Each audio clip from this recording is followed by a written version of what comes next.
हमने लॉस के बारे में समझा था कि कौन से केमिकल कॉम्बिनेशन के लॉस हैं, तो मैं उनको दोबारा से रिपीट करवा देती हूँ। Law of conservation of mass क्या कहता है कि मास कैन नॉट बी क्रिएट और नॉर बी डिस्ट्रॉय, और एंटोनी लेवोजियर ने बेसिकली ये लॉ दिया था। नेक्स्ट है लॉ ऑफ डेफिनेट प्रपोर्शन। तो यहाँ पे कहते हैं ये साइंटिस्ट कि जो भी केमिकल्स हम लेते हैं वो बेसिकली एक डेफिनेट प्रपोर्शंस में ही होते हैं, जैसे 2:1, 3:2, इस तरीके के रेशो में वो होते हैं, ठीक है। और जो उनका लास्ट जो हमारा रिज़ल्ट बनता है, जैसे कि अगर यहाँ 2:3 है तो यहाँ पर जो चीज़ होगी वो 5 होगी, इस तरीके से रेशो में होते हैं। नेक्स्ट है law of multiple proportions. Multiple proportion में ये होता है कि कोई भी अगर जो हमारी चीज़ है, यहाँ पर देखिए जैसे कि हमने 2 ग्राम हाइड्रोजन लिया है और 16 ग्राम ऑक्सीजन लिया है, इन दोनों को मिला के जो बना है वो 18 ग्राम है। मतलब जो दोनों की क्वांटिटी है ना, वो दोनों मिला के जो चीज़ बनेगी उसकी क्वांटिटी बिल्कुल क्या है, सेम होगी। और यहाँ पर ये एक चीज़ और ये कहता है कि ज़रूरी नहीं है अगर हम हाइड्रोजन और ऑक्सीजन को मिलाएं तो वाटर ही बने, ज़रूरी नहीं है। ऐसा हो सकता है जब हम हाइड्रोजन और ऑक्सीजन को मिलाएं तो वो हाइड्रोजन परऑक्साइड बन जाए, जो कि कितना है 34 ग्राम है। देखो यहाँ पर क्या है, यहाँ पर सिर्फ इनके क्वांटिटी की वजह से ऐसा हुआ। यहाँ पर देखो, यहाँ पर जो ऑक्सीजन है वो 16 ग्राम थे, बट यहाँ पर ऑक्सीजन कितने 32 ग्राम, जिस वजह से क्या हुआ, हाइड्रोजन परऑक्साइड बन गया आपका, समझ गए। तो यहाँ पर ये चीज़ें भी पॉसिबल है। नेक्स्ट क्या है यहाँ पर, Gay Lussac law of gases volume. Basically उन्होंने गैसेस के लिए ही ये लॉ दिया था। इन्होंने बोला था जब कोई गैस कंबाइन होती है तो ज़रूरी नहीं है उनका जो रेशो है वो सेम हो, और जो उनकी नेट क्वांटिटी जो भी मिली वो सेम हो। यानी कि अगर आपने 100 ml हाइड्रोजन लिया और 50 ml ऑक्सीजन लिया, तो इनका जो रिज़ल्ट है आपको लग रहा था कि 150 ml होना चाहिए था, बट ऐसा नहीं है, क्योंकि जो वाटर है यहाँ पर 100 दिया है। क्यों ऐसा है, आपके माइंड में क्वेश्चन आ रहा होगा। बेसिकली ऐसा इसलिए है क्योंकि मैंने क्या बोला था, ये जो फर्स्ट हमने law of conservation of mass पढ़ा था, तो क्या था, मास कैन नॉट बी क्रिएट और नॉर बी डिस्ट्रॉय। तो आपको पता है गैस का ना तो मास होता है, ना ही वॉल्यूम होता है, और ना ही इसका क्या होता है, एक डेफिनेट शेप होता है। तो जब इसका मास ही नहीं है तो क्या इसका जो वॉल्यूम है वो फिक्स होगा, क्या इसका जो मास का जो रेशो है वो फिक्स होगा, नहीं। तो यहाँ पर तो मास है ही नहीं, तो मास क्या क्रिएट होगा और क्या डिस्ट्रॉय होगा, क्लियर है। इस वजह से यहाँ पर, बट ये जो गैस लूसेक साइंटिस्ट थे, ये इस चीज़ को डिफाइन नहीं कर पाए कि ऐसा यहाँ पे क्यों हुआ है, इसकी क्वांटिटी कम क्यों थी। ये तो समझ आ कि गैस थी तो कम हो सकता है, ज़्यादा भी हो सकता है, बट कम क्यों हुआ ये चीज़ नहीं है बता पाए, एक्सप्लेन नहीं कर पाए थे प्रॉपरली, ठीक है। देखो यहाँ पे लिखा हुआ है, the Gay Lussac law was explain properly by the work of Avogadro in 1811। यानी कि जो ये गैस लूसेक थे वो बेसिकली इस चीज़ को डिफाइन नहीं कर पाए थे कि जो वॉल्यूम है गैसेस का वो किस तरीके से यहाँ पर हुआ, बट जो एवोगैड्रो आए थे बाद में, एवोगैड्रो ने इस चीज़ को प्रॉपरली डिफाइन कर दिया कि ऐसा क्यों हो रहा है। तो इन्होंने बोला था कि equal volume of all gases all the same temperature and pressure should contain equal number of molecule.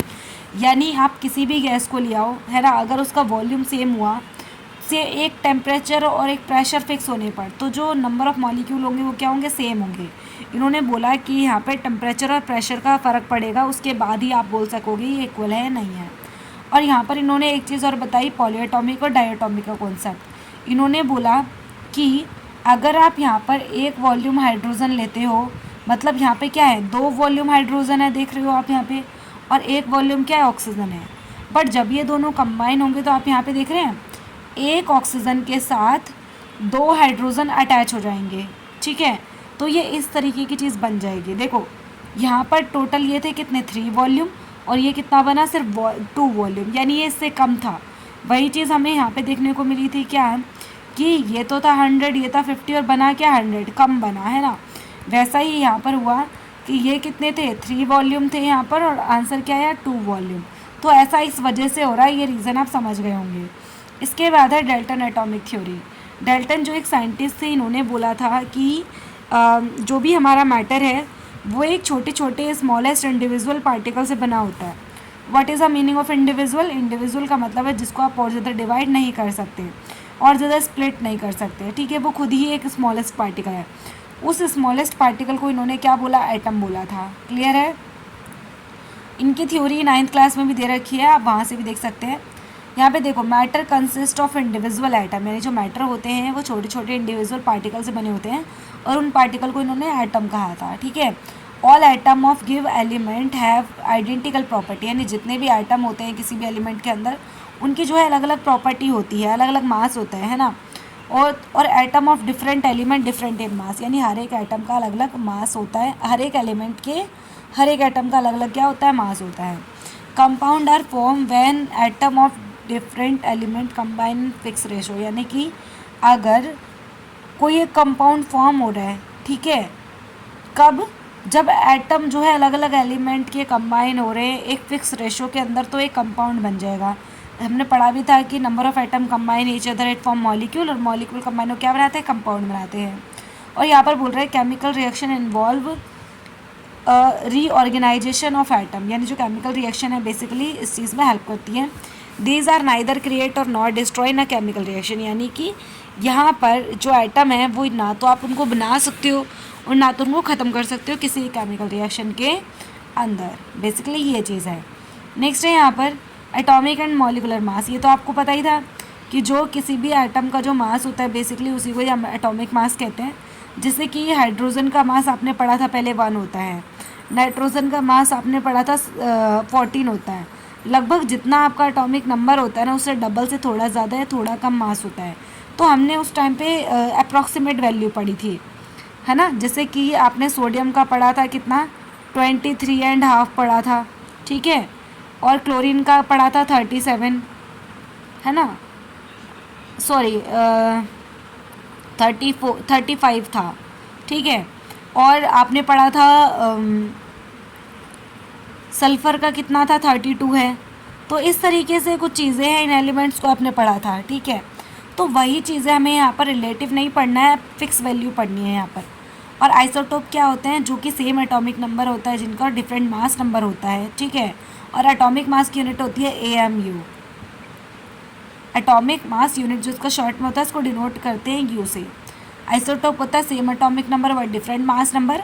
Hydrogen के जो हैं 3 आइसोटोप होते हैं, एक होता है प्रोटियम, ड्यूटीरियम और ट्रीटियम, ठीक है। तो इस तरीके से ये चीज़ें हैं। यहाँ पे 3 आएगा, इस तरीके से आपको ये कर लेना है। देन यूनिफाइड यूनिट से हम इसको U से डिनोट करते हैं, मैंने आपको बता दिया था। एवरेज मास कैसे निकालते हैं, जितना भी है उसको टोटल करके 2 से डिवाइड कर देना, आपका आंसर आ जाएगा। बेसिकली हमें यहाँ पे पढ़ना है क्या, देखो मॉलिकुलर मास कैसे कैलकुलेट करते हैं किसी का, तो वो देख लो। जैसे कि हमें यहाँ पर एक मॉलिकुलर फार्मूला दे रखा है CH4, this is a methane. तो जो कुछ वैल्यूज़ हैं आपको पर्टिकुलर लर्न रखनी पड़ेंगी। जैसे कि कार्बन का जो मास है वो 12.011 U है, यानी इतना होता है कार्बन का मास। 1.008 ये है हाइड्रोजन का मास, ठीक है। तो फिक्स वैल्यूज़ आपको याद करनी पड़ेंगी। आपने पहले इस तरीके से पढ़ा था, जैसे CH4 होता था तो हम इसको कैसे करते थे, एक मिनट, CH4 होता था तो कार्बन का मास हम कितना लेते थे, 12 लेते थे। एक ही कार्बन है इसलिए हम क्या करेंगे, 1 × 12 करेंगे, फिर प्लस। अब किसकी टर्न आई, हाइड्रोजन की। हाइड्रोजन का मास होता था 1 और कितने हाइड्रोजन है 4, इसलिए क्या करेंगे 1 से मल्टीप्लाई। तो कितना आ जाएगा, 12 प्लस में 4 इक्वल टू कितना आ जाएगा, 16 U आ जाएगा। ये हुआ किसका मास, CH4 यानी मीथेन का। बट जब हम फिक्स वैल्यूज़ रखते हैं ना तो उस टाइम पे हमारा मास आता है 16.043 U, ठीक है। तो इस तरीके से हमें निकालना पड़ता है। अगर 2 हों यहाँ पर 2 CH4 है तो उस टाइम पे हमें इसको 2 से मल्टीप्लाई कर देना पड़ेगा, जो आंसर आएगा वो इस तरीके से हो जाएगा। यहाँ पर देखिए उसी पर बेस्ड एक आपको न्यूमेरिकल दिया हुआ है, इसको सॉल्व कर लेते हैं। चलिए, तो यहाँ पर दे रखा है आपको कैलकुलेट करना है मॉलिकुलर मास किसका, ग्लूकोज का। जो ग्लूकोज है उसका फॉर्मूला होता है C6H12O6। तो देखिए जो ग्लूकोज थे वो कितने, कार्बन कितने थे, 6 थे यहाँ पर, इसलिए 6 से मल्टीप्लाई करेंगे। और कार्बन का मास कितना होता है हमने पहले भी पढ़ा था, है ना, कितना था 12.011, है ना। ये था मास किसका, कार्बन का। 1 कार्बन का था इसलिए हमने इसको 6 से मल्टीप्लाई कर दिया क्योंकि 6 कार्बन थे। फिर प्लस सेकेंड नंबर किसका है, हाइड्रोजन का। कितना हाइड्रोजन है, 12, तो 12 लिखेंगे इंटू 12 का मास कितना है 1.008 U है, इसलिए मल्टीप्लाई बाय हमने ये करा है, यानी 1 0.008 है ना, फिर प्लस, फिर किसका नंबर है ऑक्सीजन का, ऑक्सीजन कितने 6, फिर मल्टीप्लाई बाय एक ऑक्सीजन का कितना मास होता है, एक का होता है आपका 16.00 U, तो इसलिए हमने क्या लिख लिया मल्टीप्लाई में 16.00। अब जब हम इनको सॉल्व करेंगे पॉइंट वगैरह हटा के, तो जो हमारा आंसर है वो ऑल ओवर ये आ जाएगा 180.162 U। ठीक है, तो इस टाइप से इसको सॉल्व करना है। तो next is most important, most important concept is mole concept. Mole concept या फिर मोलर कॉन्सेप्ट इसको बोला जाता है। बेसिकली इसमें हमें ये पता चलता है कि कितने मतलब परसेंटेज वैल्यू या कोई भी एलिमेंट आपने डाला है तो उसकी वैल्यू कितनी होगी। ठीक है, यहाँ पर सबसे पहले आपको याद रखना है कि एवोगैड्रो की वैल्यू कितनी है। जो एवोगैड्रो कांस्टेंट की जो वैल्यू है वो कितनी है, इसको एवोगैड्रोज नंबर भी बोलते हैं। 6.022 इंटू 10⁻23 एटम्स, ये वैल्यू है एवोगैड्रोस कांस्टेंट की। ठीक है, अब यहाँ पर चलिए क्वेश्चन देखते हैं जरा किस टाइप के रहेंगे। देखिए यहाँ पे क्या लिखा है, परसेंटेज ऑफ कंपोजिशन। मान लीजिए H2O है, आपको निकालना है ऑक्सीजन कितने परसेंटेज के अंदर, तो उस टाइम पे हम इस फॉर्मूले का यूज़ करते हैं। ठीक है, जैसे देखिए अलग अलग एलिमेंट है हमारे पास, उसमें हमें निकालना है कितने परसेंटेज में है, तो उस टाइम पे मोल कॉन्सेप्ट का हम लोग यूज़ करते हैं। यहाँ पर जैसे कि मान लीजिए यहाँ पे एग्जांपल आपको वाटर का ही दिया हुआ है। देखो यहाँ पे क्या लिख रहा है, मास परसेंट ऑफ एलिमेंट, है ना। इसका फॉर्मूला होता है मास ऑफ दैट एलिमेंट, यानी कंपाउंड के अंदर जो मास है किसी एलिमेंट का, यहाँ पे रखेंगे एलिमेंट का मास मल्टीप्लाई बाय 100 और डिवाइडेड बाय जो भी आपका कंपाउंड बना है उसका मास आपको रखना है। ठीक है, मान लीजिए आपको निकालना था वाटर का मोलर मास, तो वाटर का कितना है 18.02 आया। कैसे आया ये मैं बता देती हूँ। देखो क्या होता है, H2O होता है। ठीक है, अब वाटर कितने हाइड्रोजन है, 2 है। एक हाइड्रोजन का कितना होता है 1.008 होता है, फिर प्लस ऑक्सीजन एक है और कितना होता है ऑक्सीजन का मास 16 होता है। जब आप इसको कैलकुलेट कर लेंगे ऑल ओवर तो आपका आंसर आ जाएगा 18.002 ग्राम। ठीक है, अब है मास ऑफ हाइड्रोजन।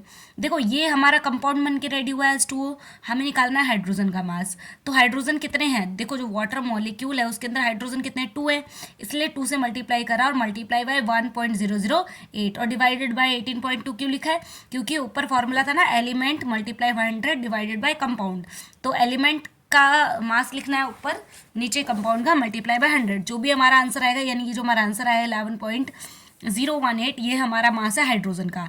वैसे ही अब हमें ऑक्सीजन का निकालना है, तो ऊपर ऑक्सीजन का मास रखेंगे, नीचे कंपाउंड जो कि वाटर का मास मल्टीप्लाई बाय 100, जो भी आंसर आएगा वो होगा ऑक्सीजन का परसेंटेज। यानी कि जो भी हमारा कंपाउंड बना है उसमें कोई भी एलिमेंट है उसका परसेंटेज आप इस तरीके से निकाल सकते हैं। वैसा ही एक और एग्जाम्पल यहाँ पे दिया हुआ है, तो आप इसको ट्राई कर सकते हैं। ठीक है, इस टाइप से आपको ये सारी चीज़ें निकालनी पड़ेंगी। ये यहाँ पर दे रखा है कि कैसे आप, एक सेकेंड, हाँ जी, यहाँ पर नेक्स्ट है empirical formula of molecular formula. या तो आप एम्पेरिकल फार्मूला कैसे निकालोगे मॉलिकुलर फार्मूला के लिए, सबसे पहले एम्पेरिकल फार्मूला होता क्या है। एम्पेरिकल फार्मूला एक शॉर्टेस्ट टर्म होती है। मान लीजिए मैंने आपको बोल दिया कार्बन और हाइड्रोजन से मीथेन बनता है, उसका फार्मूला क्या है, तो आप बोलेंगे मैम CH4 होगा। आपको पता था कार्बन और हाइड्रोजन से मिलकर CH2 भी तो आप लिख सकते थे, बट ये गलत हो जाएगा। आपको पता है CH4, मैंने बोला वाटर का फार्मूला, आपने बोला H2O, मैंने बोला सोडियम क्लोराइड का फार्मूला, आप बोलेंगे NaCl होगा। तो ये जो शॉर्टेस्ट फॉर्म है ना, इसी को ही हम कहते हैं एम्पेरिकल फार्मूला या फिर मॉलिकुलर फार्मूला। ठीक है, अब देखो यहाँ पे लिखा भी हुआ है, क्या लिखा हुआ है कि an empirical formula represented the simplest whole number ratio of various item present in a compound. किसी भी कंपाउंड के अंदर जो रेशो में कोई भी एलिमेंट प्रेजेंट है उसको सिंपलेस्ट फॉर्म में रिप्रेजेंट करना ही एम्पेरिकल फार्मूला कहलाता है। Wear is the molecular formula show the exact number of different type of atom present in a molecule of the compound. यानी कि जो मॉलिकुलर फार्मूला होता है वो बेसिकली आपको ये रिप्रेजेंट करता है कितने एटम है, कितने मॉलिक्यूल वहाँ पे प्रेजेंट है। जैसे कि CH4 था तो यहाँ पे कितने यहाँ पर हाइड्रोजन कितने हैं 4, है ना, कार्बन कितने हैं 1, तो ये इस चीज़ को रिप्रेजेंट करता है ना मॉलिकुलर फार्मूला। अब यहाँ पर चलिए ये एग्जाम्पल के थ्रू समझते हैं कैसे आपको ये कैलकुलेट करना है। ठीक है, देखो सबसे पहले आपको क्या करना है, जितने भी यहाँ पर परसेंटेज में वैल्यू दे रखे, देखो यहाँ पे एक कंपाउंड है जो कंटेन कर रहा है 4.07% of hydrogen, 24.27% carbon and 71.65% chlorine है, और इसका जो आपको मॉलिकुलर मास है वो दे रखा है 98.96 ग्राम। ठीक है, अब आपको निकालना है what are its empirical formula and molecular formula. आपको निकालना है। चलो अब यहाँ पे क्या होगा बेसिकली कि जो कंपाउंड है उसमें क्या क्या है, एक तो यहाँ पर है हाइड्रोजन, एक है आपका यहाँ पर क्लोरीन, और एक है यहाँ पर क्या सॉरी यहाँ पर दे रखा है आपको हाइड्रोजन, कार्बन और क्लोरीन, ये दे रखा है। अब हाइड्रोजन का मास आपको कितना दे रखा है 4.07 है ना, 4.07% दे रखा है ना। और कार्बन दे रखा है आपको 24.27%, और यहाँ पर क्लोरीन दे रखा है आपको 71.65%। तो सबसे पहले आपको इन सभी परसेंट को हटा लेना है, ग्राम में कन्वर्ट कर लेना है। कैसे करेंगे, यानी जो लिख रखा है ना सेम टू सेम आपको एज इट इज कर देना है, जैसे 4.07 ग्राम, ठीक है, 24.27 ग्राम, ऐसे ग्राम ग्राम लिख देना है, 71.65 ग्राम, ये सभी ग्राम में कन्वर्ट हो गए आप, ठीक है। अब क्या करना है आपको, जितने भी यहाँ पे वैल्यूज़ दे रखे हैं, देखो यहाँ पे फर्स्ट स्टेप हम कंप्लीट कर चुके हैं जिसमें आपको ग्राम में कन्वर्ट कर देना है। सेकंड स्टेप बोल रहा है कि आपको इनको कन्वर्ट करना है किसमें, mole of each element. Moles में कैसे कन्वर्ट करेंगे, देखो मोल में ऐसे कन्वर्ट करते हैं, फॉर्मूला होता है नंबर ऑफ मोल्स निकालने का, एक सेकेंड, हाँ, नंबर ऑफ मोल्स निकालने का जो फॉर्मूला होता है बेसिकली वो क्या होता है, वो होता है given mass upon molecular mass, molecular या फिर मोलर मास क्या होगा, ठीक है। तो जो गिवन मास है, गिवन मास कितना है, जैसे कि यहाँ पे था आपका हाइड्रोजन, हाइड्रोजन का मास कितना था 4.07 ग्राम, तो आपको ऊपर तो लेना है कितना 4.07 ग्राम, क्योंकि गिवन मास यही है। अब जो हाइड्रोजन है, क्योंकि हम हाइड्रोजन का निकाल रहे हैं ना, तो हाइड्रोजन का जो मास है वो कितना होता है, वो है 1.008 ग्राम, ठीक है। मल्टीप्लाई बाय कुछ भी नहीं है, आप इसको सॉल्व करो, जो भी आपका आंसर आएगा वो नंबर ऑफ मोल्स होंगे किसके, हाइड्रोजन के। तो जब आपने इसको कैलकुलेट करा तो आंसर आया कितना 4.04, ये आया मोल्स किसके, हाइड्रोजन के। सेम वैसे ही आपको कार्बन के मोल्स निकाल लेने हैं, यानी कार्बन का गिवन मास अपॉन में मॉलिकुलर मास, और जो आंसर आएगा वो क्या निकल के आ जाएंगे, मोल्स निकल के आ जाएंगे। वैसे ही क्लोरीन का करना है, यानी given mass upon molecular mass, और आंसर जो निकलेगा वो क्या होगा, मॉलिकुलर मास होगा। क्लियर है, सॉरी नंबर ऑफ मोल्स होंगे। अब ये तीनों जो निकल गए, इसमें जो स्मॉलेस्ट वैल्यू है ना, स्मॉलेस्ट वैल्यू आप बोलेंगे मैम यहाँ तो दो हैं स्मॉलेस्ट वैल्यू, एक ये भी स्मॉलेस्ट है, एक ये भी स्मॉलेस्ट है, तो यहाँ तो एक कोइंसिडेंट बन गया है कि ये दोनों स्मॉलेस्ट है। अगर कोई भी एक नंबर स्मॉलेस्ट होता उस एक डिजिट से तीनों को डिवाइड कर देते हैं, यानी कि इसको हमें डिवाइड करना है किससे 2.21 है ना, और इसको भी डिवाइड करना है 2.021, और इसको भी डिवाइड करना है किससे 2.021, जो सबसे छोटा नंबर होता है उससे ही सबको डिवाइड कर देते हैं। अब यहाँ पर जो हमारा आंसर आएगा बेसिकली क्या आएगा, इसको कट करेंगे तो आ जाएगा 2, इसको कट करेंगे आएगा 1, इसको कट करेंगे आएगा 1, यानी कि जो हाइड्रोजन, कार्बन और क्लोरीन, इनका जो रेशो है बेसिकली वो क्या है, हाइड्रोजन है 2, क्लोरीन है, कार्बन है 1 और क्लोरीन है 2, ये इनका रेशो निकल के आ गया। यहाँ पे जो यानी कि जो हाइड्रोजन है वो तो 2 होंगे, और जो कार्बन है वो कितना होगा 1, और जो क्लोरीन है वो कितने होंगे 1, ठीक है। यानी कि हम इसको लिख सकते हैं CH2Cl, है ना, यही तो होगा। अब हमें इसका जो मास दे रखा है वो कितना गिवन कर रखा है, इसमें इसका मास दे रखा है 98.96 ग्राम, यानी जो ये हमें है हाँ कितना था 98.6 ग्राम ये दे रखा है। बट आप कैलकुलेट करो क्या ये आंसर ठीक है। आपको जो इसका मॉलिकुलर मास निकाल लेना है, आपने क्या करा CH2Cl इसका निकाल रहे हैं, है ना, क्योंकि मैंने आपको इसका मास निकालने के लिए बोला था। तो कार्बन का मास कितना है 12.01, और हाइड्रोजन का निकालेंगे वैसे ही क्लोरीन का निकालेंगे, तो जो हमारा आंसर आ जाएगा 49.48। पर हमें पता है कि जो ये हमारा आंसर दे रखा है 49.48, पर हमें जो क्वेश्चन में दे रखा है वो कितना दे रखा था 98.96, ये आपको दे रखा था, है ना। अगर हम देखें तो क्या ये इसका ये जो है इसका डबल नहीं है, इसका मतलब जो ये हमारा फॉर्मूला निकला था ना CH2Cl, ये जो था ये डबल फॉर्म में होंगे, यानी कि 2 होंगे। अगर ये 2 होंगे तो क्या करना पड़ेगा C2H4Cl2, ये हमारा एग्जैक्ट फॉर्मूला होगा इस वाले के लिए। रिपीट करवा देती हूँ। सबसे पहले हमें क्या करना है, जो भी परसेंटेज दे रखी है उसको ग्राम में कन्वर्ट करना है। ग्राम में कन्वर्ट करने के बाद हर एक का हमें नंबर ऑफ मोल निकालने हैं।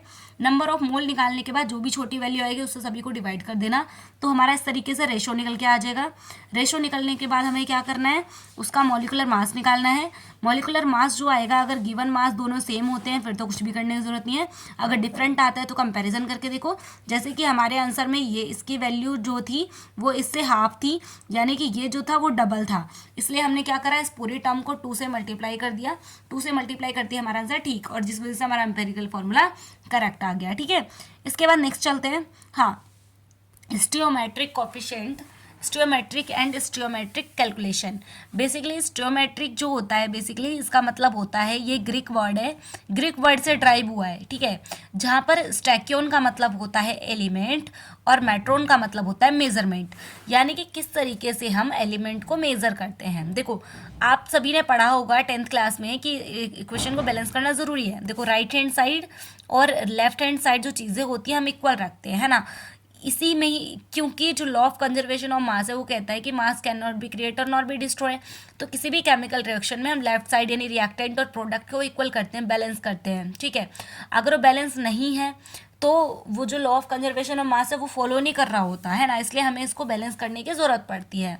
ठीक है, तो ये किस तरीके से करेंगे, तो ये सारी चीज़ें यहाँ पर रहेंगी। जैसे कि देखो, यहाँ पे ये शो कर रखा है आपको, बैलेंस कर रखे है इक्वेशन, तो ये सारी चीज़ें जियोमेट्रिक कोफिशिएंट के अंदर आती हैं। ठीक है, यहाँ पर एक फॉर्मूला दे रखा है आपको किसका, डेंसिटी का, जैसे कि मास मोल में, मोल नंबर ऑफ मोल्स में, इस तरीके से कन्वर्जन दिखा रखा है, एक दूसरे में कन्वर्ट हो सकते हैं। नेक्स्ट है लिमिटिंग रिएजेंट। लिमिटिंग को ऐसे रिलेट कर लो, लिमिटिंग मतलब लिमिटेड चीज, लिमिटिंग मतलब लिमिटेड कोई चीज़ है आपके पास, लिमिटेड यानी थोड़े क्वांटिटी में, लिमिट में है वो वैल्यू। इसका मतलब क्या है, मान लीजिए आप क्या कर रहे हैं, कोई एक सब्सटेंस रेडी कर रहे हैं। मान लो आपने बनाया शुगर सॉल्यूशन, शुगर सॉल्यूशन आपने बनाया, तो आपको जो शुगर सॉल्यूशन है बनाने के लिए 5 लीटर वाटर और 1-2 kg जो है सॉल्ट शुगर की ज़रूरत है। ठीक है, पर आपके पास क्या थी, जो शुगर थी ना, शुगर सिर्फ आपके पास है 1 kg, तो आप बोलेंगे कि आपको तो और ज़रूरत है, इसलिए आप उस प्रोसेस को रोक देंगे वहीं पर, क्योंकि आप उसको नहीं बनाएंगे शुगर सॉल्यूशन, क्योंकि आपको और चीनी की ज़रूरत थी, है ना। तो आप क्या करेंगे, और ज़्यादा शुगर लेकर आएंगे, उसके बाद इस प्रोसेस को कंटिन्यू करेंगे। यानी कि जिस चीज़ की आपको यहाँ पे कमी पड़ गई ना, जो चीज़ आपके पास एक लिमिट में थी, तो उसी को ही बोलते हैं क्या, लिमिटिंग रिएजेंट। इसके बाद है रिएक्शन इन द सॉल्यूशन, जो सॉल्यूशन फॉर्म में जो रिएक्शन है उसको किस तरीके से करेंगे। तो यहाँ पर आपको 4 चीज़ें दे रखी हैं। First is a mass percent, second is mass percent और वेट परसेंट, नेक्स्ट है mole fraction, next is a molarity, next is a molarity. ठीक है, मास परसेंट का जो फॉर्मूला होता है वो होता है mass of solute divided by mass of solution multiply by 100। ठीक है, अगर आपको यहाँ पे ये है weight by weight, why weight का कॉन्सेप्ट, वेट बाय वेट का कॉन्सेप्ट कैसे पता चला, क्योंकि दोनों में मास है। अगर वॉल्यूम बाय वॉल्यूम निकालना होता तो हम लिखते हैं volume of solute divided by volume solution multiply by 100। तो इस तरीके से चीज़ें आपको पता चलेंगी। फॉर एग्जांपल के लिए यहाँ पर आपको दे रखा है कोई सॉल्यूशन है जिसको बनाया जा रहा है by adding 2 gram of a substance A, उसका नाम नहीं दे रखा, और 18 ग्राम ऑफ वाटर, यानी 2 ग्राम उसको 18 ग्राम ऑफ वाटर के अंदर डाल रहे हैं। मान लीजिए आपके पास ये वाटर है 18 ग्राम, कोई दूसरा सब्सटेंस है वो कितना है 2 ग्राम है, आपने जब इसको इसके अंदर डाल दिया तो ही तो सॉल्यूशन बनेगा, यानी 18 + 2 = कितना हो जाएगा 20 ग्राम, यानी जो 20 ग्राम है वो आपका सॉल्यूशन है। ठीक है, अब यहाँ पे निकालना है आपको मास परसेंट किसका, सॉल्यूट का। सबसे पहले मैंने आपको बताया था जो सॉल्यूट होता है वो बेसिकली वो क्या होता है, स्मॉल अमाउंट में होता है ना, और जो सॉल्वेंट होता है, सॉल्वेंट बेसिकली क्या होता है, जो लार्ज क्वांटिटी में होता है। ट्रिक ये थी, सॉल्यूट की स्पेलिंग कम है इसलिए ये स्मॉल अमाउंट में, इसकी स्पेलिंग में वर्ड ज़्यादा है इसलिए क्या है ये लार्ज अमाउंट में। तो स्मॉल अमाउंट में सॉल्यूट कौन है, 2 ग्राम वाला है, तो इसकी परसेंटेज कैलकुलेट करनी है। तो मास percent of A, mass of solution divided multiply by 100। तो मास ऑफ ए कितना था, 2 ग्राम था, सॉल्यूशन कितना है 20 ग्राम है, अभी निकाला था, मल्टीप्लाई बाय 100। इसको सॉल्व करेंगे तो 10% जो वैल्यू आ जाएगी किसकी, जो आपने यहाँ पर सॉल्यूट को ऐड करा है। ठीक है, next is a mole fraction. Mole fraction क्या होता है, बेसिकली आपको किसी एलिमेंट के, इट इज़ अ रेशो, देखो यहाँ पे लिखा भी हुआ है, क्या लिखा है, it is a ratio of number of moles of a particular component to the total mass of a molecule of the solution. If a substance A dissolve in a substance B their number of moles n A, देखो ये होता है basically number of moles का symbol, ठीक है, कि number of moles किस तरीके से निकालेंगे, मैंने फॉर्मूला आपको बता रखा है। इसी की हेल्प से हम क्या करते हैं, मोल फ्रैक्शन को कैलकुलेट करते हैं। जैसे कि मोल फ्रैक्शन ऑफ ए, अगर आपको ए का मोल फ्रैक्शन निकालना है तो आपको क्या करना पड़ेगा, फॉर्मूला लगाना पड़ेगा number of moles of A और number of moles of solution. अच्छा, नंबर ऑफ मोल्स निकालने के लिए फॉर्मूला मैंने क्या बताया था, नंबर ऑफ मोल्स के लिए जो फॉर्मूला था वो बेसिकली ये था, गिवन मास अपॉन में मॉलिकुलर मास, यही था। तो इस तरीके से आप इसको कैलकुलेट कर सकते हैं। N A is a number of moles, sorry n A क्या है, number of moles of A, और एन ए एन बी क्या है, क्योंकि हमें पता था यहाँ पे क्या है, number of moles of solution है, इसलिए हमने इसको इस तरीके से लिखा है N A plus N B की, number of moles of A, number of moles of B, दोनों को मिला के तभी तो सॉल्यूशन बनेगा। तो इस टाइप से इसका एक एग्जाम्पल भी यहाँ पे दिया गया है, तो आप इससे ट्राई कर सकते, एग्जाम्पल यहाँ नहीं है, आप ट्राई कर लेना, शायद से पीछे एनसीईआरटी में आपको मिल जाएगा यहाँ पे। Next is a molarity. सबसे पहले मोलैरिटी का कॉन्सेप्ट समझो। जो मोलैरिटी है बेसिकली, मोलैरिटी और मोलैलिटी ये दोनों वर्ड्स हैं, ठीक है। इससे पहले मैं आपको मोलैलिटी का कॉन्सेप्ट बता देती हूँ। ये रहा, देखिए मोलैलिटी। तो देखिए यहाँ पर एक वर्ड आ रहा है, क्या वर्ड आ रहा है, लीटी। लीटी से याद रख लो लिटिल, लीटी से याद रख लो लिटिल, यानी कि मोलैलिटी, लीटी से याद रखोगे लिटिल, यानी कि इसको रिप्रेजेंट करेंगे स्मॉल एम से, यानी जिसमें लिटिल नहीं आएगा, मोलैरिटी जो है उसमें क्या आएगा, कैपिटल एम आएगा, समझ गए। अब लीटी मीन्स लीटर भी होता है, लीटी मीन्स लीटर भी होता है, बट यहाँ पे लीटर नहीं आएगा। मोलैलिटी, लीटी मीन्स लिटिल, लिटिल एम से रिप्रेजेंट करेंगे, L mean little means L means litre भी होता है, बट लीटर यहाँ पे नहीं शो करना है, लीटर कहाँ आएगा, दूसरे वाले में चले जाएगा। चलिए ये चीज़ मैंने आपको बता दी। तो यहाँ पे देख लीजिए, जो मोलैरिटी है, मोलैरिटी को रिप्रेजेंट करेंगे किससे, कैपिटल एम से, ठीक है। इसका फॉर्मूला होता है, और मैंने आपको क्या बोला था, इसमें क्या आएगा, ये उसमें लीटी मीन्स लीटर भी हो रहा था, पर उसमें लीटर नहीं आएगा, लीटर किस में आएगा, मोलैरिटी में आएगा, इस वजह से यहाँ पे क्या दिख रहा है आपको, लीटर दिख रहा है, ठीक है। फॉर्मूला क्या होता है इसका, number of moles of solute divided by volume of solution in litre, ठीक है। तो इस तरीके से इसका फॉर्मूला हो जाएगा। और यहाँ पर आप देखिए, ये मतलब लिक्विड की फॉर्म में होता है, इसी वजह से इस पर प्रेशर और टेम्परेचर का इफेक्ट पड़ता है, क्योंकि ये लीटर में है। अभी मैं इसका एक और कॉन्सेप्ट आपको बताऊंगी। यहाँ पर एक इसका न्यूमेरिकल दे रखा है, आप इसको ट्राई कर सकते हैं, ठीक है। इसके बाद मोलैलिटी का कॉन्सेप्ट भी मैंने आपको बता दिया है, ये इसका फॉर्मूला है, इसका न्यूमेरिकल भी आप ट्राई कर सकते हैं, यहाँ पर गिवन कर रखा। अगर कोई प्रॉब्लम आती है तो कमेंट में बता सकते हैं, मैं इसका सॉल्यूशन आपको प्रोवाइड कर दूंगी, ठीक है।